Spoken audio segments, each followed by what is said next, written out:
How can this chance to sit? Way too This far is away. probably good actually. Well, to be honest, it's a very low production value type of gig. That's fine. So, hi Alex. Hi, Ro. Welcome back to the Psych Diaries. My name's Ro, I'm a psychologist from Sydney, Australia. Today we have a very special guest, my friend Alex. How about we start with just an intro? So, did you want to let everyone know who you are? So I'm Alex. I'm a third year psychology student at UNSW.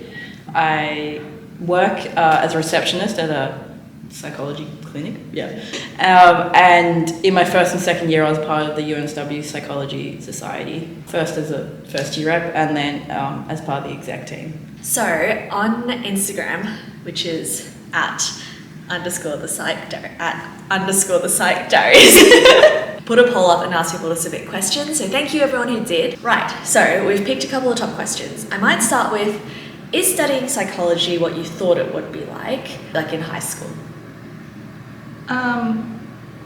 No. So I didn't have any classes in high school in psychology or anything like that. And all I really knew about psych was some YouTube videos that I watched. And I thought it was very therapy in practice, but it's a lot more science-based, especially in your undergrad. In your masters you learn more. There's a lot more stats in it than I thought there was. That's a common question. How are you enjoying stats? So I always liked maths. So I'm in the rare group of people that don't mind the stats. For year 12 students, it's 2-unit level maths. So if you can do 2-unit, you'll be fine. And then there's heaps of kids who did Jenny maths who are doing it and they're... Jenny maths. and they're fine. It's doable. I personally remember after every stats lecture, I was always really, really confused. It was kind of hard. But then once I got to the tutes, which are in rooms like this, and it's small group and you have little booklets to go through, it makes heaps more sense. And then on top of that, there are tutors specifically for stats in psychology, and they're usually really nerdy 4th or 5th year students who just sign up and you pay them a little bit of money and they help you with stats. So yeah, everyone is here to support you through stats. If that is the only thing keeping you from psychology, I'd encourage you to go for it. Even now, third year, they've started up a weekly study group with the course convener. Sunny's doing it, so then you don't have to pay for tutors as well. But do the classes get more difficult the further into the degree you get? Yeah. Something I didn't know was that there is a lot of different types of psychology. Yeah. So that you've got developmental, social, cognitive, forensic, the list goes on and on. So first year is very much, this is a week on memory, and then this is a week on social, cognitive thinking. Yeah. This is a week on social, this is a week on how babies develop.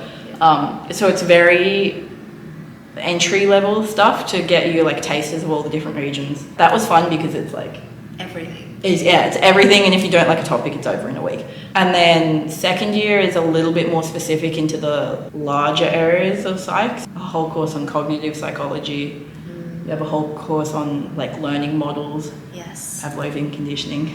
Yes. That comes up a lot. It's all coming back. Yeah. And then third year is you get to pick your subjects, apart from about 2 or 3 core courses, you get to pick.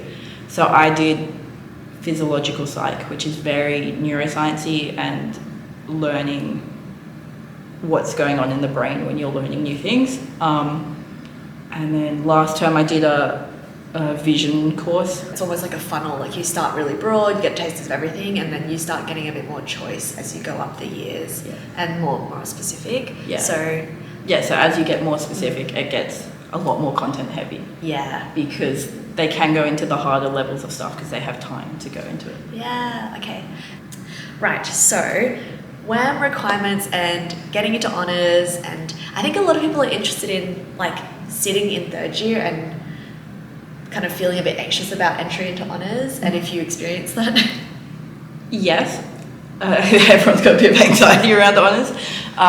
So we actually had our supervisors list come out about 3 days ago. Oh. Yes. So for me, because I'm in the Bachelor of Psychology program, as long as my WAM is above the requirement, I think at the moment is 75. So that's a distinction. That's a distinction WAM, yeah. I'm guaranteed to get into a lab, not necessarily my preference, but I'm guaranteed to get into honours.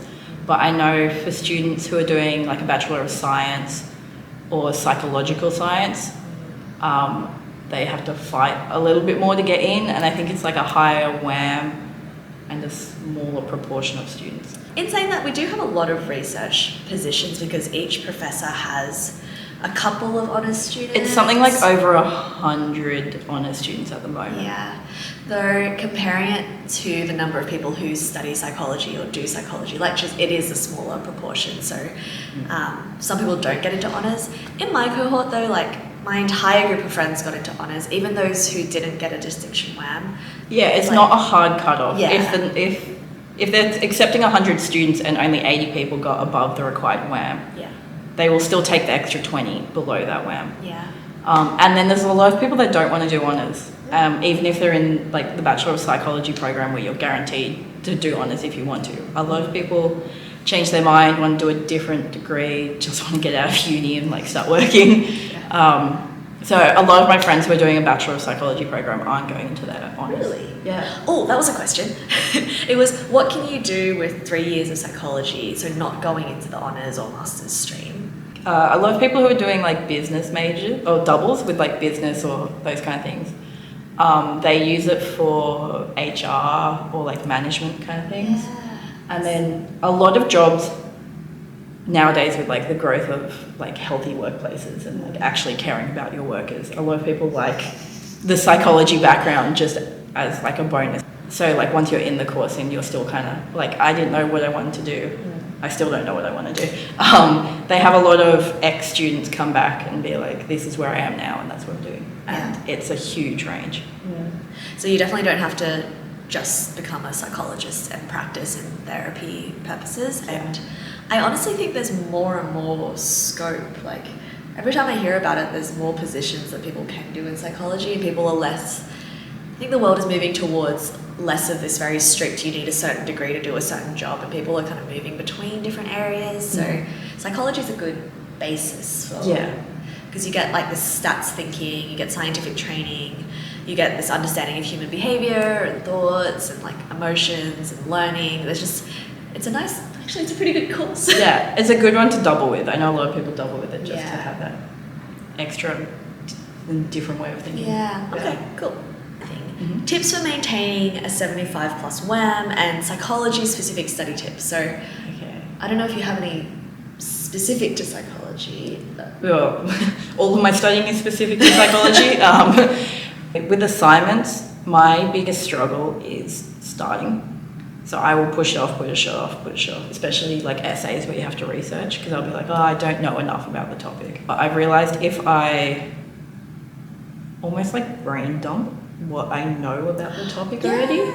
Good. The assignments vary between giving you a question or these things called like research projects, where you do like a mini term long proposal of a research area, which means you have to come up with your own question, which can be quite broad when they're like, okay, neuroscience, research something, and you're like, that's a big field. So those ones I were always really bad at procrastinating, because I just felt like I didn't know enough. But once you like get into it, you realize you actually know stuff, and like you can start writing your essay and then go back and research if you realize you need something in this field. That is such a good. I remember writing my honours thesis feeling really stuck because everything is going to get graded, and then just literally that brain dumping, just writing down everything you know, putting all your research into one document. Doesn't have to be nice or like concise or anything. Come back later and tidy it up, and don't let how overwhelming it is stop you from starting. So for research essays, I have 2 documents running at all times, and the first one is like the research paper and my like footnote, and then dot points from the paper, and then like my attempt at writing a sentence about the dot points. And it's the ugliest document in the world. It is so messy. It's got copied and pasted stuff from like documents. It's got screenshots of papers. And then my other one is where I can make it more concise, get it into my paragraphs, get it into my structure. And that's the document, which has like the first rough draft, which is always like pretty bad. And then that way I can keep track of where I got my information from as well. So when I come back and reference, which is really important for referencing, because if you lose track, it's so hard to find it again. I think that's it's such an interesting point, because I think a lot of people see a lot of the theses and hard work that goes into the final product, and they don't realize how horrible and messy and like totally like so much of the stuff that I write down in my brain dump document doesn't make it into the final thing, and that's something that is necessary to get past before you get to that like lovely written up thing. No one writes like that in real life. So and then it's kind of like you read all these papers and you're like, oh, I remember all these ideas, and you're trying to write something and you're like, I remember that point, but where the hell did I find it? You can just like go Control F your messy document. And So to all my perfectionists out there, which I think me too. It's that's part of the process, and don't worry about not having something nice to come up with at first. I remember uni was a lot of just struggling because you're learning a new way of thinking, you're learning how to become a scientist, you're learning how to create new ideas, and a lot of that stuff in high school is you're learning material that they're giving you stuff that's already discovered before, whereas in uni, in psychology, you do a bunch of scientific experiments, so you're pushing the boundary and you're trialing stuff that doesn't work, and so a lot of it is just like failing. Which can be quite disheartening at times. But you get there slowly. And then like honestly, even if you get bad results for an experiment, part of it is just your write-up. It's called the discussion. They love the process. So it's like, even if you fail completely, as long as you were like, well, we tried this and this is why we tried that and we tried that and we thought this would happen but it didn't happen, and you're like, we think it didn't happen because of this reason, then you can still get really good marks even if your thing doesn't work. One of the people who got the highest marks for an honours thesis actually had it was just like none of their results were significant. It happens. But that's science, to report both the results that work out and ones that don't work out. But in terms of studying for like exams, sorry, I got sidetracked by assignments. So a lot of throughout the whole term, a lot of it is assignments. Some subjects have midterms, but not many. And then you have a final exam, which is about 40% at the end of the term. So my strategies with those were, I always changed each term, which was probably not great, but you know how at school they go, you should do like active recall and flashcards and notes and textbooks, and you're just like, these are too many strategies. But my most effective ones have been, so I always have a big document of notes where I've summarized the PowerPoints, the lectures, and any like important things from tutes. And I try to get that in a flowing document, and I structure it in terms of learning outcomes, which are at the beginning of every lecture. Oh, that's so smart. I should have done that. Wait, I think, so I structure it in terms of learning outcomes, because it's like year 12, it's like that's where the questions come from. And I also did that in year 12, and that's probably why I do it now. That's a really good tip actually. I'm really bad at everything's important. So my like notes documents would be like 400 pages long, and that's just ridiculous, and you're not going to learn that. So by structuring it under the learning outcomes, I could really pinpoint the important parts of the document. For my more neuroscience courses, I have like printed out brains, which I've like coloured in, just because like it's so... Yeah, you need it. Yeah, it's visuals. Yeah. Honestly, it's like find the thing that works for you. Everyone learns a little bit differently. I have a video on my study strategies, and honestly mine were a little bit different to yours. Like I didn't I would compile notes, and then I would try and make them as concise as possible, and then I would try and get off book as soon as possible. Like I would the active recall thing, so I would read it and then I would try and test myself. So I would make a bajillion practice questions, and like I pretty much did all of my studies through practice questions. Yeah. I was talking to one of my tutors who's currently a PhD student, and her strategy was she would have that big document, and then as soon as she felt like she knew something without having to read it, she would just delete it off the document. So she would like go through and study and like just delete it and keep going. So what started as a 40-page document the day before her exam was like 8 pages of just the stuff that she really didn't know because she knew everything else. That's amazing. And then that's one way of like saving time from just rereading stuff you already know. Yeah. That's a good one. I like that one. Yeah. That's what I'm using this term. I'm trying that one this term. I'll let you know. For people who don't know, once you get into honours, and then if you want to go into a master's program, there are multiple different areas. And this person was asking, how do you know which area of psychology you want to go into? Do you have an idea? Like, have you been thinking about it? So I really just looked at what courses I enjoyed throughout the year, which sounds like a very like wish-washy answer. But you'll notice a really popular one is social and developmental psychology. Yeah. Everyone loves it. I absolutely hate it. I do not want to study it. I procrastinate. I don't want to do it. But I really enjoyed like cognitive psych, because you're looking at supervisors. There's a little blurb about what they're doing in their lab and like the kind of field they're in, and then you can base off like, and quite often they're teaching you as well. So you can say, I really like that person. They had like a really interesting lecture. Yeah, I remember that. So you can base it off that as well. I had like a little like Google Doc that I just had like a list of all the lecturers that I really liked. It was either they either had like a really interesting lecture, or I just thought they were like a cool person, because you have to get along with your supervisor. Yes. Yes. That's another consideration, not just the field, just the person you're working with. You won't really know until you're in the field. Yeah, just try studying.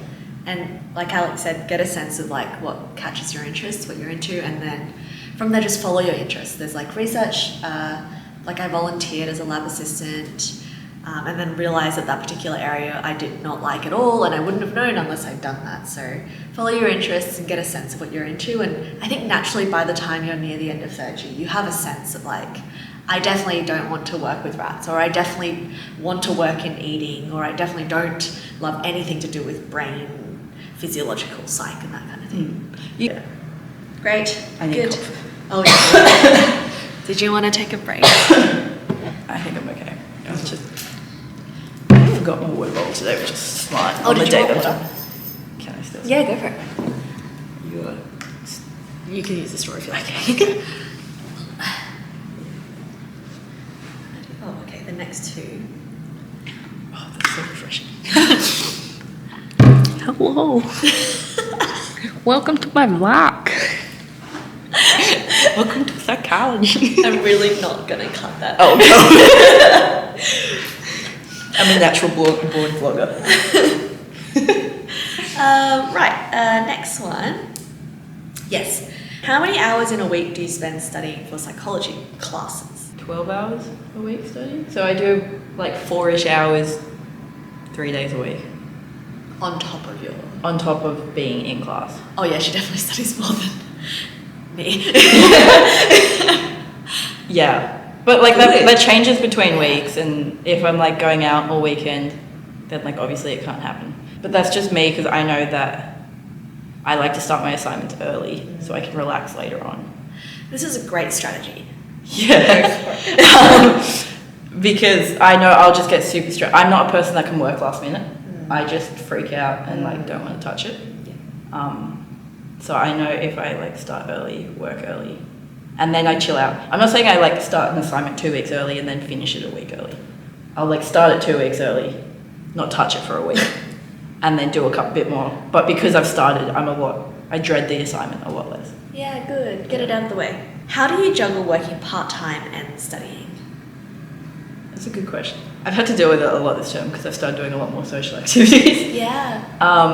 So I work 2 days a week. I work 9 to 5. I find it really manageable, especially in third year. It's not that much of a struggle for me. I just know that on my days off, I have to prioritize studying or physical exercise.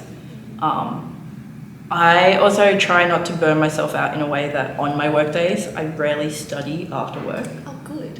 Because work-life balance. I know I'm really exhausted, and the only time I'll study after work is like if an assignment's due very soon. Because I know I'll be really unproductive after work. So then I'll just be sitting at my desk for a couple hours and not get much done, and then the next day I'm tired and I don't want to study. But if I take that night off and like see friends or go out, I try to schedule my social activities for after work, and then like the next day I'm like refreshed. I've had that day off, I've had the break, and I'm like ready to get back into it. But you can choose you can kind of choose what your timetable is. Yeah, so it'll be like, do you want to have like a class on Wednesday at this time or like Thursday on that time? And then like you look at your other class and they do like Thursday, Friday. So then I I try to put all my classes onto one day or 2 days because I have like an hour commute to uni. Yeah. And I don't really want to do that 3 times a week, which I'm doing this term, which is not fun. Yeah, actually, I remember. It's kind of fun because you get to meet up with friends and like Alex has like swipe access to check out the tour video. Pretty much, I think people can stay here like 24/7. Like people sleep over. Don't do that. During exam periods, the main library is open 24/7. And I think all term the law library is open 24/7. Poor lawyers. Yeah.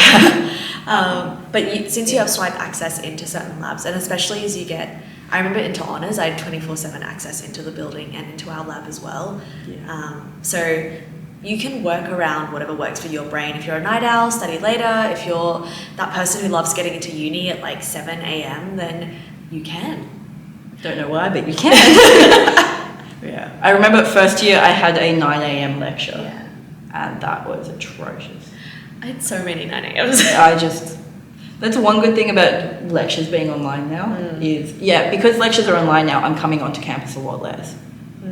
So I only come in for tutes, which is why I can get all my classes onto like 1 to 2 days. I obviously wasn't studying during that COVID period. Everything was on campus. I think I was at uni for 4 days a week, and I would spread all my classes out over 4 days. Whereas I don't think I'd be able to take the time off to do 2 full days of work during the week. What is your favourite part of studying psychology? I really enjoy the science behind it all. I'm like such a niche fact person. And we had like a lecture on like schizophrenia.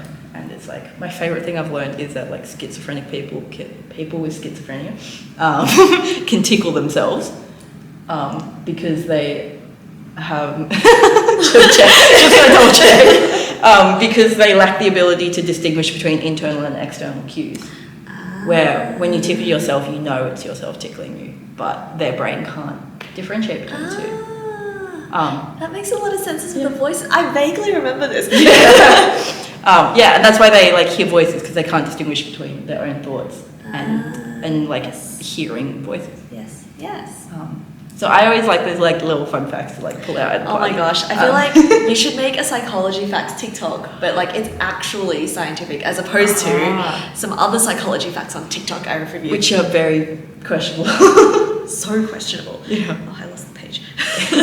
In my annoyance. If you like philosophy and science, it's great for you. Yeah. Because you're like, why do people make these decisions? And then you can be like, well, scientifically, they make decisions because of this reason and that reason, blah, blah, blah. It's a really interesting course. Like, I always come home and I'm like, Mom, like, this is what I learned today. And my mom's like, oh, that's actually kind of cool.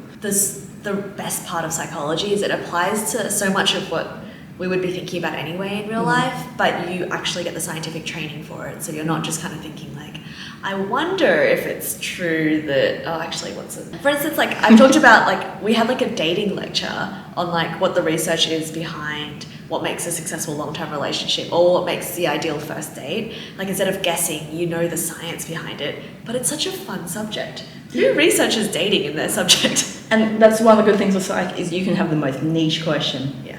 And you can go check it out. Yeah, you can learn how to create an experiment around it. Someone has probably done an experiment somewhere. Yeah. We were learning about like decision making and gambling. Yeah. Which then I like went and talked to like my friends to like go manipulate the situation because I knew based off their like cognitive biases what decision they would pick. So I was going like messing with my friends. This is great. Yeah. So it's a lot of fun. This is an interesting question that I get sometimes, which is, would you recommend psychology for someone who isn't currently in a good place with their own mental health? And when I get this question, it's probably because you're seeing clients. And my answer is, having lived experience is definitely not a bad thing. In fact, it might even add to you being a psychologist. Though if you're actively really suffering, if you're experiencing a lot of impairment, then you probably need to pause your practice. Ethically, there are guidelines around that. But what do you think about studying psychology as an undergrad if you're going through a really rough place? Well, the running joke is that every psych student has mental health problems and they're trying to work it out. It's like we're here to like fix our own problems is like the running joke. I think it's definitely like completely fine. Surprisingly, psychology field actually cares about their students quite a lot. So there's a lot of check-ins, and we have one class who's like weekly asking us how like we're going and how if the course load's manageable and things like that. I didn't know that. If you just go up to your tutor and be like, I'm kind of having like a bad week, like this has happened or whatever, they can make adjustments and special considerations for assignments and things like that. I used to be really shy and be like really anxious about situations. So I really enjoyed learning about the science behind anxiety, because then I learned like coping strategies for myself as I was like learning the content. And it's nice to see that it's not just you, like it's a whole field, and that there are like ways to help and you're not alone kind of thing. For some of the more intense stuff, if it comes up in a lecture, they quite often give you a warning that something's coming, but something that could be like quite triggering to someone that like if they had experienced a situation. Was it abuse? Like, I think it was. And they gave the warning before the lecture, made the lecture optional, and didn't assess content on that lecture because they were saying that it's unfair to put someone through watching that lecture. They're not like hypocritical being like, here's a lecture on like well-being, but they're not working with you. That's and they cool. give like study strategies and ways to cope with things. Like the top of every like uni course, there's like links to like student help and studying and stuff. Honestly, it's so lovely to hear, because it wasn't like that when I was in undergrad. Really? And also it sounds like the university's moving towards a direction where they're really taking into account student health. Whereas like I think a lot of people, and me personally, had a really tough experience with masters where they're teaching you therapeutic techniques, but there's not a lot of support, and it's like a lot, so it's very intense. But undergrad? Yes, undergrad's apparently improved. Yeah, good. Do you have any recommendations for psych books? I'm reading one book at the moment, which was recommended by one of the lecturers. It's called The Mind's Eye. It's about this one guy who, it's all of like the weird cases he's had. Oh, like a psychologist. Yeah, like the one I'm reading at the moment was about a patient of his who, she was a musician and she started losing her ability to read music. But she could still speak and write, and she could identify individual notes. She just couldn't read it as like a flow. Wow. And then she started to lose her like reading. But if they tested her, if they showed her the word cat, she could draw a cat without being able to say what the word was. Wow. When I was in year 12 trying to work out what degree I wanted to do, it's either, who does Crash Course? Whoever does Crash Course. Hank Green or John Green? One of the Greens. They have a series on psychology, and they're like 10-minute bursts of like different areas of psychology. I will find that Yes. and link that below. But yeah, so that's what I watched, and I was like, okay, like I find these really cool. I think I want to do psychology, and it had things like Phineas Cage, you know him. Oh yes. It had that guy. Had like a video on him and like personality and memory and kind of things like that. And it's just like short 10-minute bursts. So we finished all our questions, but we might just open the floor. If you could give any advice to someone who is interested in studying psychology, or maybe is in high school, is a bit younger, maybe they're either been accepted or they're thinking about psychology, what advice would you give? If you're like thinking about it, I'm the type of person that I need to know if the decision's right or wrong. Like I don't like not knowing. To the point that I was in like year 9 or 10 and I was going to like uni open days because I was like, I don't know what I want to do. I need to make a decision. And I'm like 15. You definitely realize it a lot more once you're in uni, but you can change degrees. My brother changed from like a business degree to a media degree. Oh, so jump. Yeah, so it's like a big jump. I felt like it was like the be all and end all. Once you had made your decision in year 12, you submitted your preferences. Once I got to uni, I was lucky in that I enjoyed my degree and I like happily stayed in it. But a lot of my friends either didn't get into the course they wanted or got into the course they wanted and then realized they didn't actually like it. It's like you don't even have to talk to anyone. Like you just go like online and you can be like, change. If you've got like, there's like some requirements to change, but it's not too hard in the scheme of things. I remember in year 12, someone told me that university was like the HSC every term, which is just completely wrong. I was so stressed coming to uni because I was like, no, that's a lot and that's intense. The HSC is our entry test into university, and it's a very intense year. Yeah. So while there is a lot of content at uni, you're restarting every term. So every 10 weeks, it's like a clean slate. You can start again. Which also means there's only 10 weeks of content, which is good. I like the trimesters in that they're short, so I can like work really hard for 10 weeks and then just completely chill out on my holidays and not do anything. Like third year might sound really like hard, and I'm talking about like brain regions or whatever, but it's the same as like going from like year 8 to year 9, 10, 11. It's like when you're in year 8, you feel like year 12, it's impossible. But then when you're in year 12, it's doable because you've had these gradual steps. It's also nice because hopefully you've chosen a subject that you vaguely enjoy, and so it gets a lot easier because you can cut the things that you were just in because you had to for the sake of school. And there's heaps more flexibility around your own timetable. You get to study the way that you want. You've picked an area you're passionate about. You've picked classes you're passionate about. I think professors are really trying to get a sense of like, did you try and investigate it? Did you put any effort in? As opposed to just, did you get the question right? It's a lot more about the journey, not the destination. Final words of wisdom? Come do psychology. It's great. Have a social life. My first year, I felt like I wasn't allowed to have a social life and all I had to do was study. Because I was one of those kids that was so scared about workload and content. But as someone that works 15 hours a week, I go out 2 to 3 nights a week every week, and I'm still on top of my work. So as long as like when you're sitting down to work, you're like diligent and you get stuff done and you keep track of deadlines, you can have a good work-life balance. Yeah. Thank you so much. Thank you for having me. Answering all these questions, and thank you for everyone who submitted the questions. So great questions. If anyone has more questions, please type them down below and we hang out. So if there's anything specific to Alex, feel free to type them down in the comments and I'll try and see if I can get her to answer some of them. Apart from that, check out other videos. I don't know, it'll be She has great videos. They're really you should watch them, they're very interesting. I was at a Q&A with like business people at uni, not business, like people in the field. And this like head of psychology professor was like, what's the word? Promoting her YouTube channel and was telling people to watch it because it's so helpful. Yeah, shameless promo, shameless plug.